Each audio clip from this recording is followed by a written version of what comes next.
어떤 나라를 원하는가?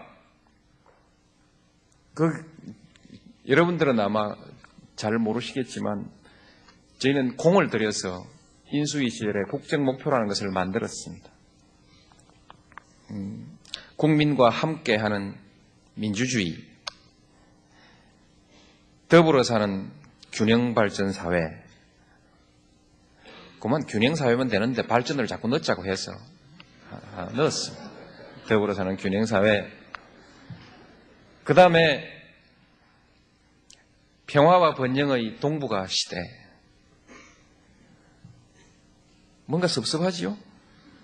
하나, 넉넉한 나라, 활력 있고 넉넉한 나라라야 되지 않습니까? 그렇죠?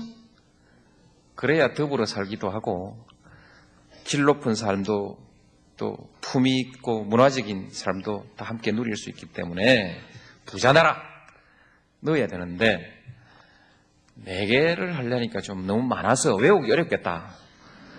그래서 균형 발전에도 발전이 들어있고 평화와 번영에도 번영이 들어있으니까 그걸로 그냥 잘 사는 나라는 해소하자 이렇게 했는데 지금 생각해 보니까 어떻든 전달이 잘 안 되는 것 같아서 그걸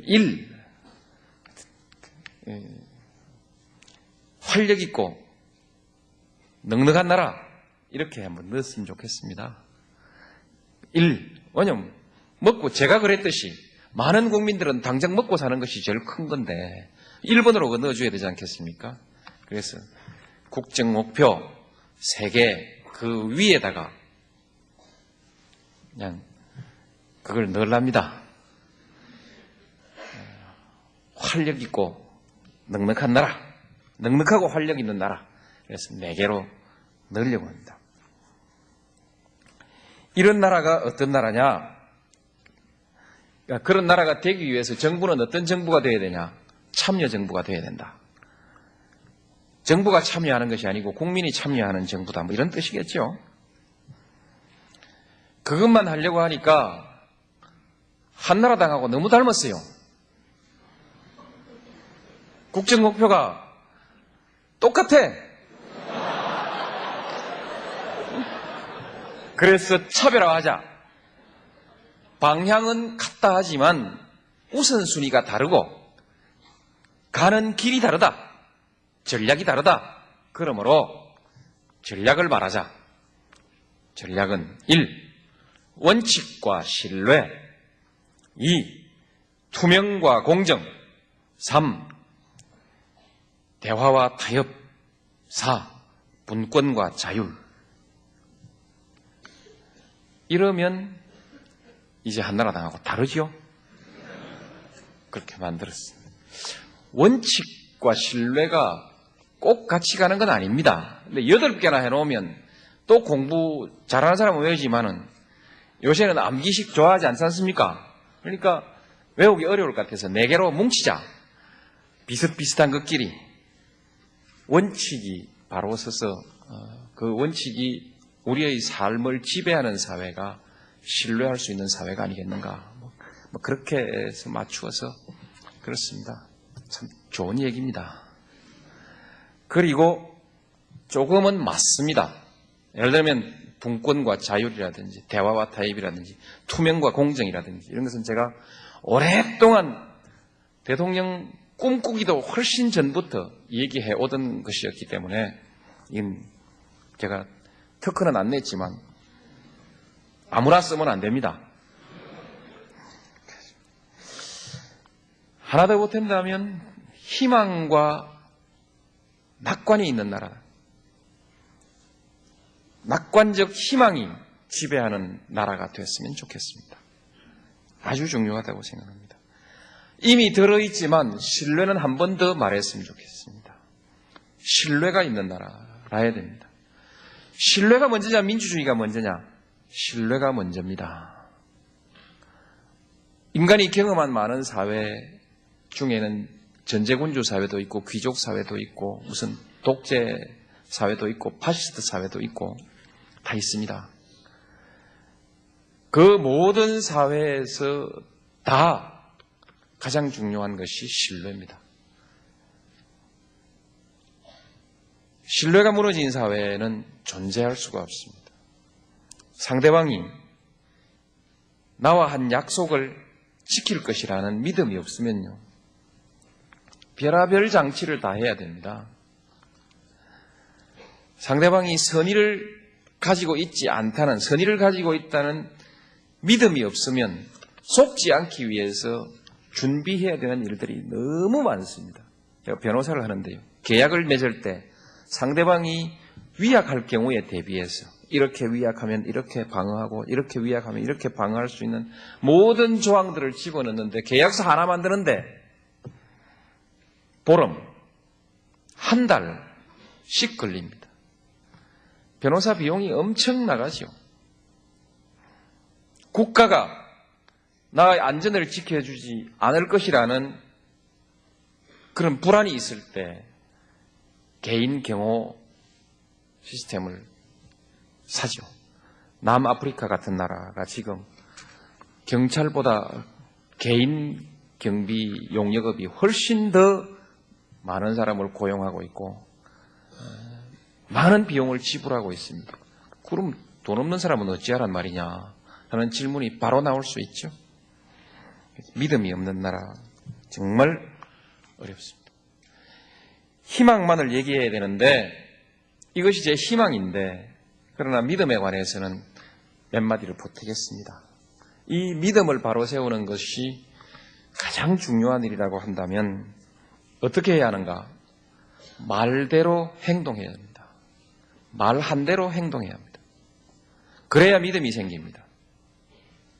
선의를 가지고 행동해야 합니다. 말한 내용을 말 비슷하게 하긴 하는데 또 다르게 해석해가지고 그 본 뜻을 어떻게든 왜곡시켜 보려는 노력. 선의가 없이 맺은 계약은 그 방향으로 갑니다. 그렇죠? 그래서는 안 됩니다. 그래서 진실해야 합니다. 진실하게 말하고 진실하게 이행해야 합니다. 사회의 신뢰를 세우는 방법입니다. 이 신뢰 중에 중요한 것 하나는 그 사회의 지도적 인사들의 행동입니다. 지도적인 인사라고 말하는 사람들이 말과 행동을 달리하게 됐을 때 그때 그 사회의 신뢰가 붕괴됩니다. 지도자는 그야말로 말대로 실천해야 됩니다. 그리고 지도자는 진실을 말해야 됩니다. 그러면서 아울러서 지도자는 말할 자격을 갖춰야 됩니다. 말할 자격 없는 사람이 좋은 말을 자꾸 하면 좋은 말을 버립니다. 민주주의, 한국적 민주주의 들어보셨습니까? 한국적 민주주의라는 이름을 붙여서 민주주의를 완전히 말살시켜 놓고 민주주의 한다고 입만 열면 민주주의 하니까 사람들이 믿지 않는 시대가 된 거죠. 그 후유증이 엄청 납니다. 물론 그때도 공정한 사회를 말하지 않았겠습니까? 일일이 다 얘기하기가 어렵네요. 시간. 정의로운 사회 기억나십니까? 80년 전두환 대통령이 내걸었던 정의로운 사회였습니다. 절대로 보통 사람일 수 없는 분이 보통 사람이라고 얘기를 해요. 예, 오늘 이 강연이라는 게 위험한 곳이죠. 현직 대통령이 전직 대통령을 이렇게 비방한 결과가 될 것 같네요. 어쨌든 존재했던 사실입니다. 사실인데 그렇습니다. 신뢰라는 것이 매우 중요하다. 이 시대에서 가장 큰 문제로 생각하는 것이 뭐냐? 저는 분열이라고 생각합니다. 한국이 앞으로 제대로 가려면 뭘 해야 하냐? 분열을 극복해야 합니다. 생각해 보십시오. 조선이 무너졌습니다. 힘이 없어서 무너졌죠. 그러나 그러면서도 가장 처참하게 무너진 것은 분열하지 하고 무너진 것입니다. 지도층의 분열과 더불어서 무너진 것입니다. 그 이전의 것도 마찬가지입니다. 우리 한국에 있어서 분열은 각별합니다. 서로 용납할 수 없는 가치를 가지고 살았던 시대가 너무 오래됐습니다. 아무리 우리가 서로를 존중하고 공존하려고 해도 그 공존의 범위를 벗어나는 그 대립이 있을 때는 공존하기가 어려운 것입니다. 일제시대 친일하고 살자, 일본이 시키는 대로 하고 살자라고 말하는 것은 결코 받아들일 수가 없는 일이기 때문에 서로 공존할 수 있는 가치가 아닙니다. 친일과 항일은 공존할 수 있는 가치가 아니죠. 해방이 되고 난 뒤에 소위 용공, 반공 해서 좌익, 우익 해가지고 실제에 있어서 어떻든 결코 서로를 용납하지 않는 대결의 시대를 지내왔습니다. 그 다음에 독재, 반독재. 아무리 민주주의 한다 하지만 독재와 어떻게 타협을 할 수 있겠습니까? 독재적 방법과 타협할 수는 없는 것이죠. 저항이 있을 뿐이죠. 그래서 민주주의가 가지고 있는 상대주의의 한계라는 것이 바로 민주주의의 원리를 부정하는 사상과 행동이죠. 그래서 저항권이라는 것을 만들어 놨습니다. 물론 개별 국민들은 민주주의 제도에 대해서도 비판하고 공격할 자유가 폭넓게 인정되지만 적어도 국가 권력은 그래서는 안 된다. 그래서 자유의 폭이 다릅니다. 민주주의에 대해서 비판할 수 있고 문제를 제기할 수 있지만 그것은 일반 국민 개인에 한한 것이지 국가 권력은 그럴 수는 없다는 것이죠. 그 다음에 적어도 국가 권력을 추구하는 정도의 조직적 집단이 그것을 추구하는 것은 우리 법질서는 결코 용납할 수가 없습니다. 양심의 자유가 이미 아닙니다. 그런데 독재, 반독재 그렇게 싸웠죠. 지금도 그 연장선 위에서 살고 있는 사람들이 많이 있습니다. 그렇죠? 어떻게 극복할 거냐? 대화와 타협의 문화를 만들어야죠.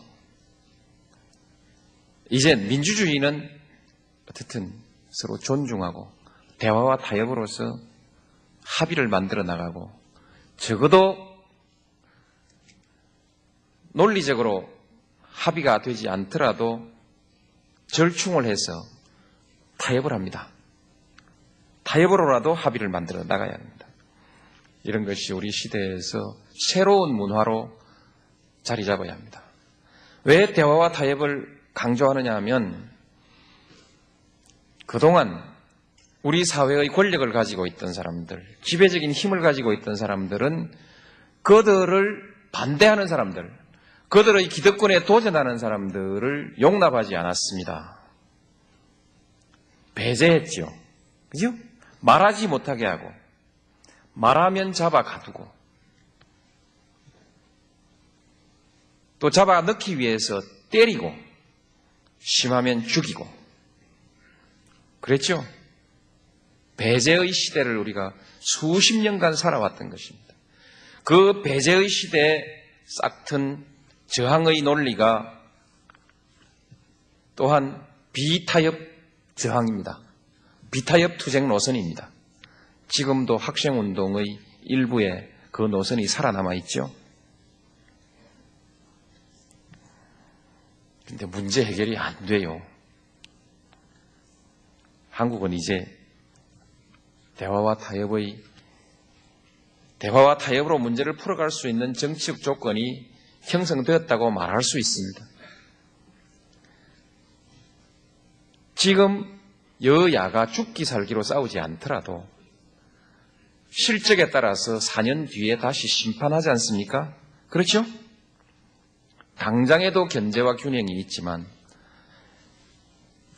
복수정당이라는 것은 당장의 견제와 균형도 중요하지만 4년 뒤에 바꿀 수 있는 가능성을 가지고 있다는 것이 매우 중요합니다. 그래서 이제 대화와 타협으로 문제를 풀어갈 수 있는 조건을 우리가 갖추었다. 좀 엉뚱한 얘기입니다만 조폭 문화를 청산해야 됩니다. 조폭 문화가 아시죠? 조폭 문화를 청산해야 됩니다. 조폭 문화는 자기들끼리는 칼 같은 법을 세워놓고 있습니다. 그렇죠? 칼 같은 규율을 세워놓고 있고 외부 세계에 대해서는 전혀 법을 존중하지 않습니다. 그렇죠? 그래서 그 사이에서는 철저히 충성과 보상의 관계를 맺고 있습니다. 그렇죠? 충성과 보상의 관계를 맺고 있습니다. 이것이 조폭 문화입니다. 그 조직에 들어있는 한 특별한 대우를 받고 특별한 대우를 합니다. 그래서 아주 폐쇄적인 특권적 집단이 되는 것이죠. 이것이 과거 군국주의 군대에도 살아있었고 정치 권력에도 이런 논리가 통했던 때가 있습니다. 보편적 지지가 없으니까 보편적으로 승인된 가치를 부정하니까 많은 사람들의 저항이 있을 수밖에 없고 저항이 있으니까 더욱더 강고하게 그것을 제압해야 되고 그러니까 거기에 주거니 받거니 하는 그 관계를 주종 관계를 맺고 거기에 물질적인 명예적인 보상들을 주면서 갈라먹기 하고 그렇게 해서 외부 세계의 보편적 법 질서를 유린하는 이런 것을 조폭의 질서라고 말해야 되지 않습니까? 그렇죠? 이게 우리 지난날의 우리의 정치였습니다. 잔재가 남아있다는 것이죠. 잔재가. 제가 정경유착 끊읍시다. 그 이유는 여기 있습니다. 그 사이에 불합리한, 부당한 거래가 이루어진다. 일반 국민이 피해를 입게 된다는 것이죠. 권, 은, 유착도 끊읍시다. 권, 은, 유착은 끊기는 것 같은데 정, 은, 유착은 남아있는 것 같아요. 그렇죠? 그 유착에는 항상 부당한 이익이 발생하고 부당한 특권이 발생합니다. 아직 정부 안에 있는 권력기관에도 이 사고의 잔재가 남아있는 부분들이 없지 않습니다. 국민의 참여정부가 끝날 때는 다 없어질 겁니다. 정부 안의 건 제가 책임지겠습니다. 정경유착도 높은 수준의 것은 제가 다 정리를 하겠습니다. 청소를 다 하겠습니다. 권한유착도 제가 정리를 해놓겠습니다. 정언유착은 국민들이 좀 해주시기 바랍니다. 특권적 문화, 즉 조폭 문화를 청산하자. 대안적 운동이 필요한 시기입니다. 민주주의 권력은 끊임없이 견제받아야 합니다. 감시받아야 합니다. 그러나 너무 많이 흔들어버리면 감사받는다고 일을 못합니다. 공무원들이 감사 때문에 일을 못하겠다고 하는데 정부도 마찬가지입니다. 정권도 밤낮 없이 감사만 하고 계속 흔들면 갈 길 못 가지요. 그래서 이제 비판과 더불어서 비판은 적절해야 하고 합리적 근거를 가져야 하고 그 다음엔 대안이 있어야 합니다. 대안 없이 하는 비판운동은 그 사회의 효율을 현저히 떨어뜨릴 가능성이 있습니다.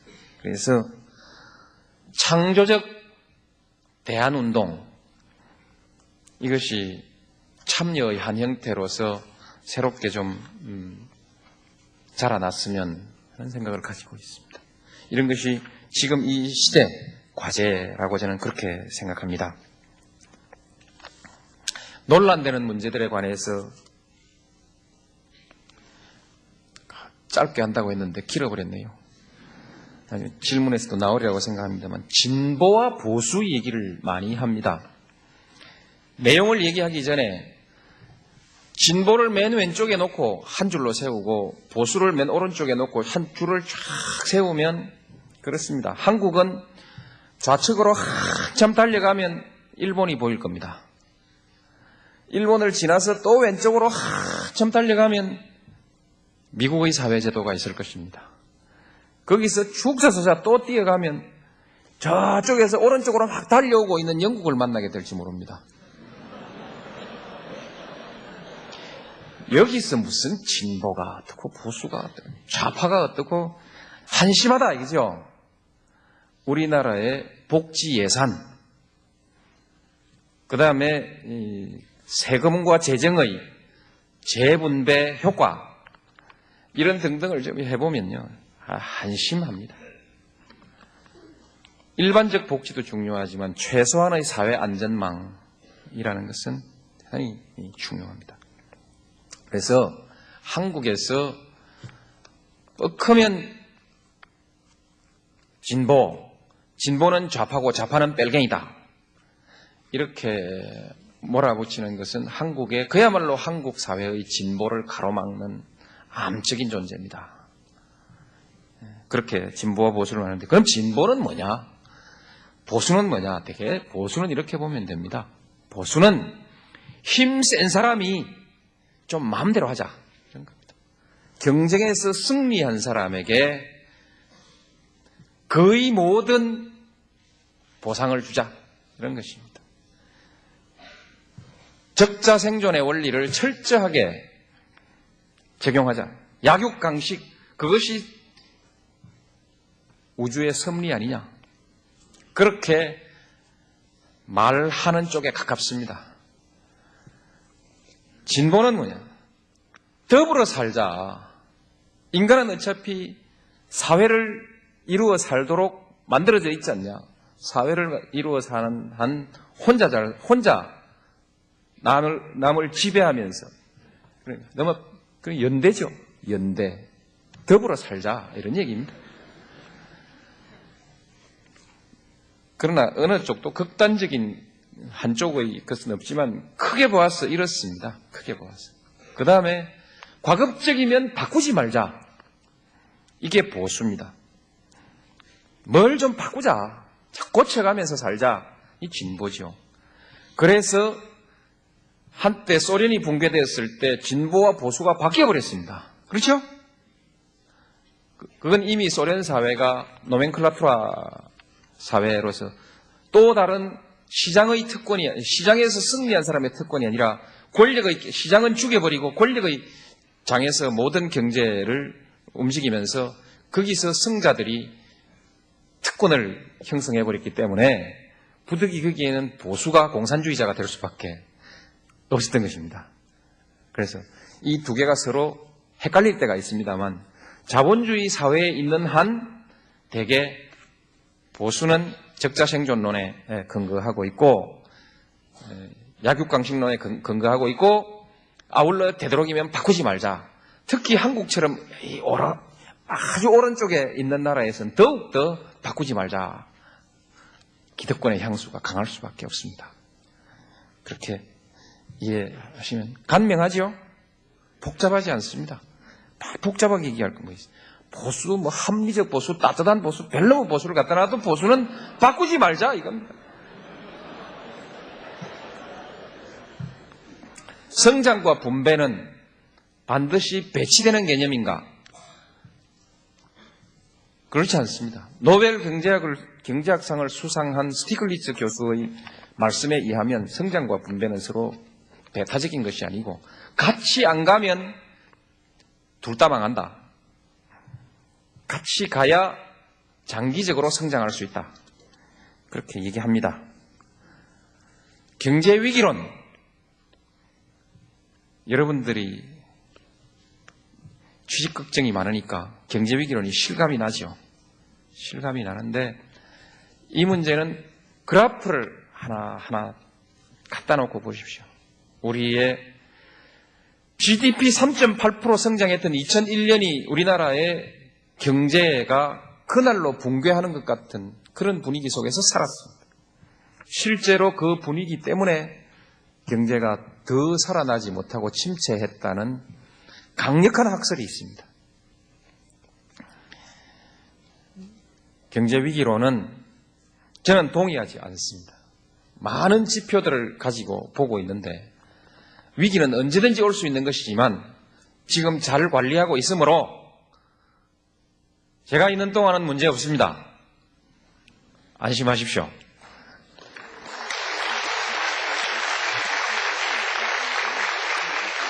청년들 일자리는 어쩌란 말이냐? 열심히 노력하고 있습니다.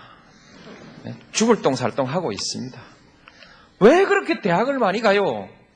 전부 대학 다 가가지고 전부 높은 자리만 하려고 하지 않습니까? 게다가 우리 산업 구조는 빨리 바뀌고 있고요. 그래서 지식 서비스 산업을 집중적으로 육성하기 위해서 대통령이 직접 진두지휘하고 있습니다. 효과가 언제 날 거냐? 좀 걸립니다. 아일랜드가 소위 노사 합의를 하고 성과가 나고 할 때까지 87년에 노사정 합의를 하고 그때부터 외자유치라든지 이런 새로운 경제정책을 쓰기 시작했는데 드디어 고용이 살아나고 해서 경제가 살았다 하고 국민들이 피부로 느낄 때까지 6년이 걸렸습니다. 93년이었습니다. 우리는 93년도에 신경제 100일을 했는데 지나고 나서 보니까 신경제 100일로 좋아진 건 하나도 없습니다.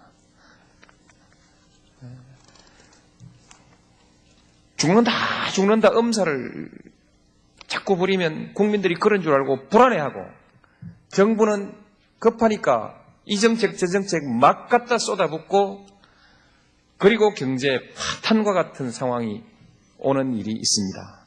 89년의 위기론에서 90년에 진짜 위기가 왔고 2001년의 위기론에서 무리한 경제정책이 나오고 2002년에 위기가 진짜 와버린 것입니다. 그럼 한번 곰곰이 한번 자료를 찾아보십시오. 아주 위험합니다. 그래서 누가 경제 위기를 가지고 어떻게 불안을 조성하더라도 저와 우리 경제팀들이 정말 면밀히 검토하고 면밀히 따져서 철저히 분석해서 흔들림 없이 의연하게 가겠습니다. 그동안의 욕은 제가 먹으면서 가겠습니다. 일자리는 조금만 더 기다리십시오. 시간이 많이 됐는데 상생에 관해서 한 말씀 드리겠습니다. 좋은 겁니다. 대화와 타협의 문화가 바로 상생입니다. 상생인데 상생은 그야말로 진실하게 이것을 실천할 의지가 있어야 됩니다. 상대방에게 양보를 받아내기 위해서 상대방을 공격하기 위해서 상생을 내세우면 그 상생은 반드시 실패합니다. 어떻게 하는 것이 상생인지를 알아야 됩니다. 세상이 변화할 땐 변화를 수용할 줄 알아야 하고 기득권을 버려야 할 땐 기득권을 버려야 합니다. 새로운 문화를 장려해야 될 때 낡은 문화를 고집하면 안 됩니다. 시대의 흐름도 맞춰야 하고요. 그 다음에 상생을 하는 기본 조건을 갖춰야 됩니다. 상대를 존중할 줄 알아야 됩니다. 배제의 습관이 남아가지고 지금도 계속 배제하려고 하는 방법으로는 상생할 수 없습니다. 상생은 결국 대화, 토론, 설득, 타협 그리고 얼추 다 합의가 된 것 같은데 마지막 꼭지가 안 따질 때 그때 표결하는 겁니다. 그렇죠? 표결하고 승복하는 겁니다. 승복해야 상생이 이루어질 수 있는 거 아닙니까? 그 규칙을 무시하면 상생이 안 되죠. 상생은커녕 스포츠 게임도 안 되는 거죠. 규칙을 잘 지킨 스포츠가 끝났을 때, 게임이 끝났을 때 두 사람이 서로 악수하고, 그렇죠? 반칙으로 얼룩진 운동이 끝나거나 시합이 끝나고, 시합은 일본 말입니다. 경기가 끝나고 났을 때 무슨 상생이 되겠습니까? 규칙, 승복, 훌륭한 심판, 매우 중요합니다.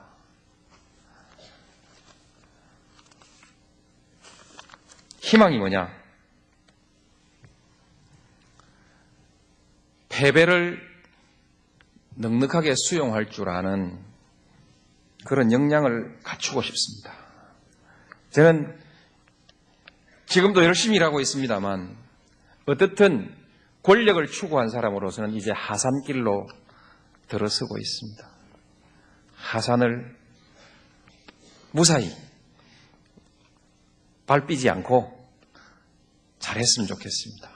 등산은 올라갈 때보다 내려올 때가 항상 더 위험하다고 합디다. 무사하게 하산할 수 있으면 좋겠고, 그러기 위해서는 정상의 경치에 대해서 미련을 갖지 않아야 됩니다. 정상의 경치가 제겐 좋기도 하지만 골치 아픈 일도 많습니다. 미련을 갖지 않겠습니다. 이것은 말로 되는 것이 아니고 끊임없이 자기와의 승부 속에서 가능한 일입니다. 제 자신이 여유 있는 마음으로 하산할 수 있도록 자신을 다스려내는 것, 그것이 제가 해야 될 남은 일입니다. 감사합니다.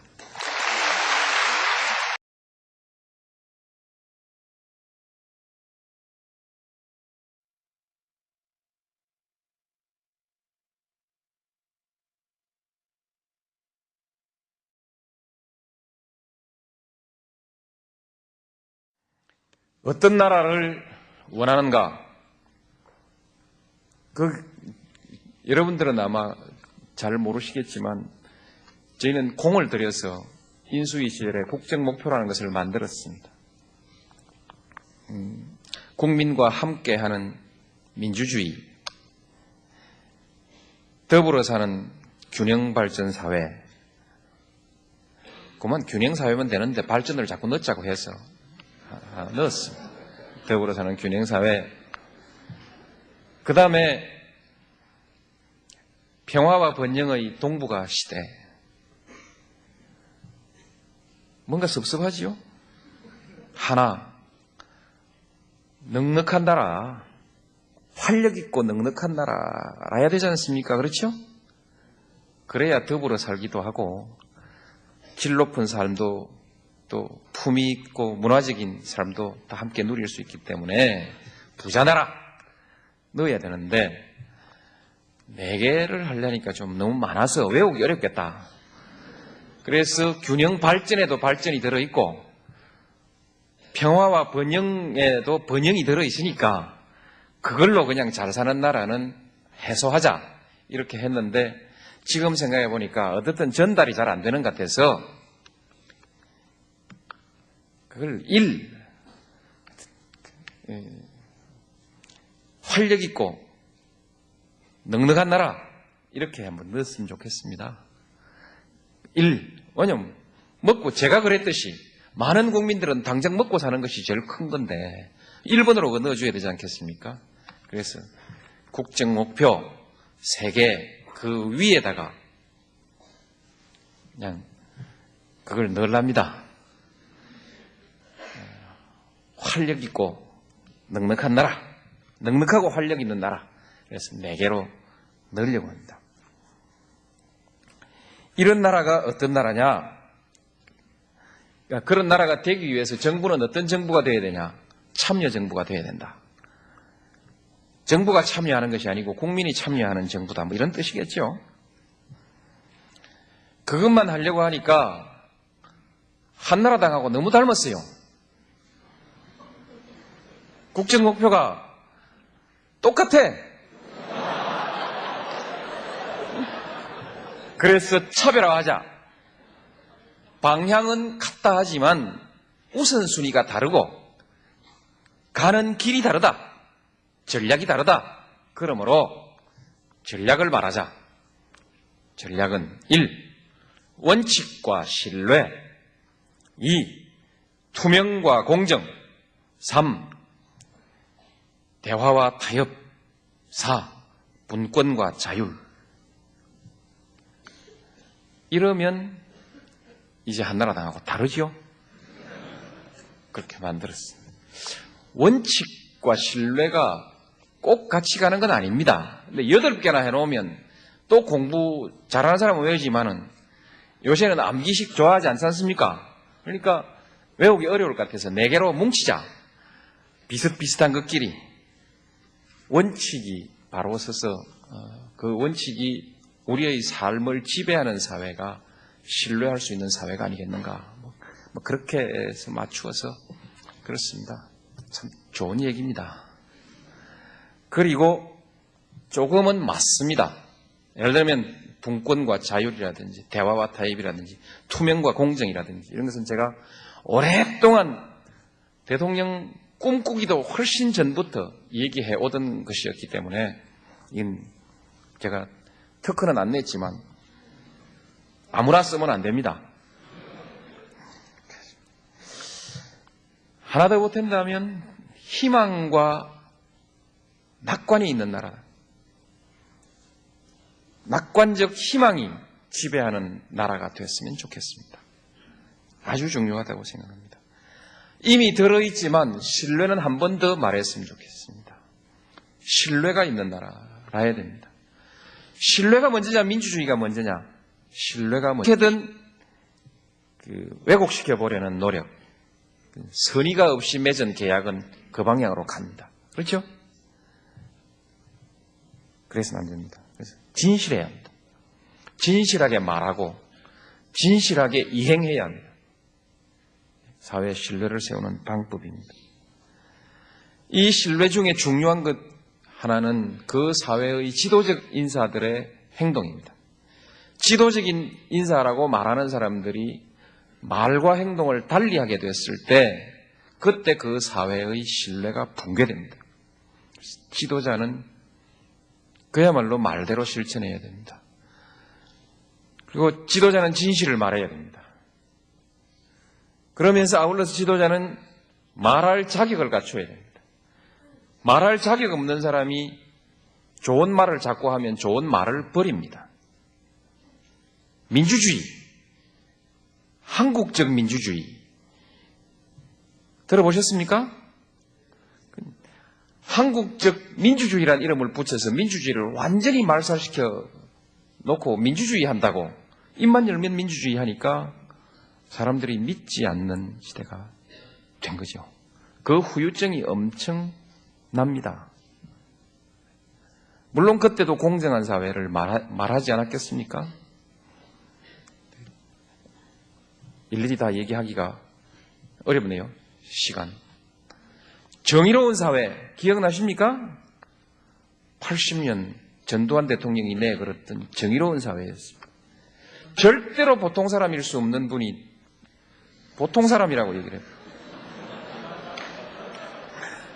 예, 오늘 이 강연이라는 게 위험한 곳이죠.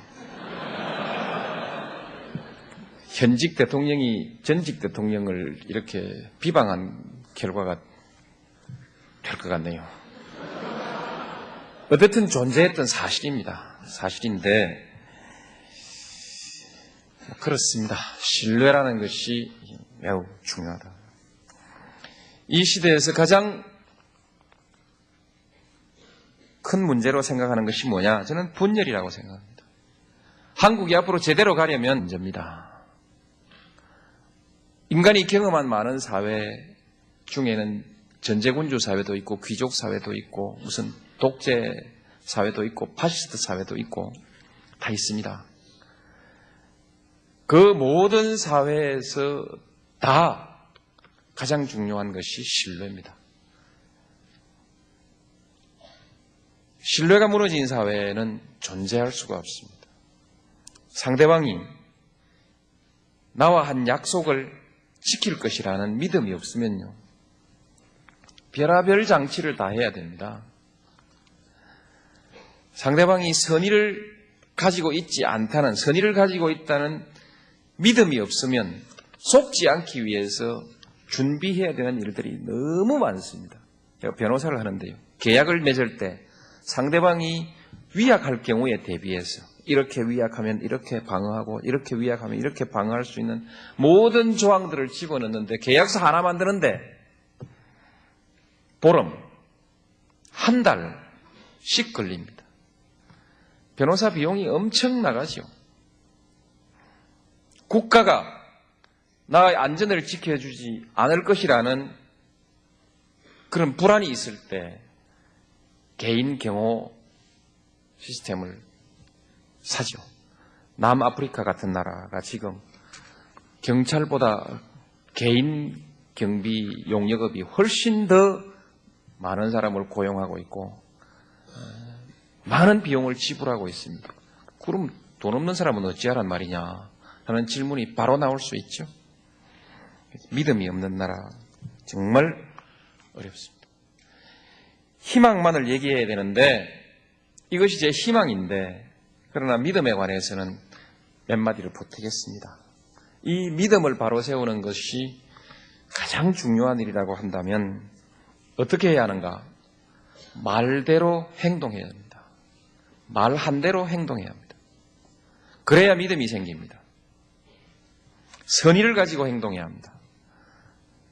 말한 내용을 말 비슷하게 하긴 하는데 또 다르게 해석해가지고 그 본 뜻을 어떻게, 뭘 해야 하냐? 분열을 극복해야 합니다. 생각해 보십시오. 조선이 무너졌습니다. 힘이 없어서 무너졌죠. 그러나 그러면서도 가장 처참하게 무너진 것은 분열하고 무너진 것입니다. 지도층의 분열과 더불어서 무너진 것입니다. 그 이전의 것도 마찬가지입니다. 우리 한국에 있어서 분열은 각별합니다. 서로 용납할 수 없는 가치를 가지고 살았던 시대가 너무 오래됐습니다. 아무리 우리가 서로를 존중하고 공존하려고 해도 그 공존의 범위를 벗어나는 그 대립이 있을 때는 공존하기가 어려운 것입니다. 일제시대 친일하고 살자, 일본이 시키는 대로 하고 살자라고 말하는 것은 결코 받아들일 수가 없는 일이기 때문에 서로 공존할 수 있는 가치가 아닙니다. 친일과 항일은 공존할 수 있는 가치가 아니죠. 해방이 되고 난 뒤에 소위 용공, 반공 해서 좌익, 우익 해가지고 실제에 있어서 어떻든 결코 서로를 용납하지 않는 대결의 시대를 지내왔습니다. 그 다음에 독재, 반독재. 아무리 민주주의 한다 하지만 독재와 어떻게 타협을 할 수 있겠습니까? 독재적 방법과 타협할 수는 없는 것이죠. 저항이 있을 뿐이죠. 그래서 민주주의가 가지고 있는 상대주의의 한계라는 것이 바로 민주주의의 원리를 부정하는 사상과 행동이죠. 그래서 저항권이라는 것을 만들어 놨습니다. 물론 개별 국민들은 민주주의 제도에 대해서도 비판하고 공격할 자유가 폭넓게 인정되지만 적어도 국가 권력은 그래서는 안 된다. 그래서 자유의 폭이 다릅니다. 민주주의에 대해서